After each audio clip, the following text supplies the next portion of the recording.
आम्हाला पण सांग काय परिस्थिती असते ते.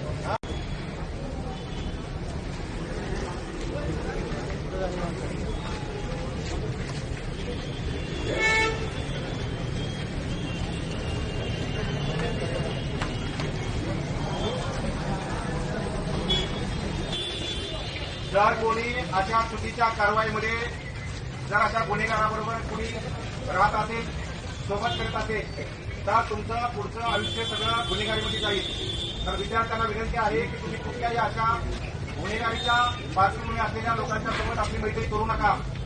यापूर्वी देखील बीजीएस कॉलेजमध्ये आम्ही अशाच पद्धतीने लोकांना संदेश दिलेला आहे, विद्यार्थ्यांना संदेश दिलेला आहे. जर कोणी ह्या भागात चुकीच्या गोष्टी करत असेल, दादागिरी करत असेल, तर निश्चितपणे तुम्ही आम्हाला माहिती द्या. कोणी अंमली पदार्थ विकत असेल, चोरून कुठल्या गोष्टी करत असेल अवैध, तर निश्चितपणे तुम्ही आम्हाला माहिती द्या. आम्ही 100% त्याच्यावर कारवाई करू. आपण शिक्षणासाठी आलेलो आहोत. आपण इथं शिक्षण घ्या आणि कॉलेज परिसरामध्ये कुठलीही दादागिरी बाहेगिरी कोणी करत असेल तर त्याला आम्ही काही करणार नाही. सर्वांनी नोंद घ्या.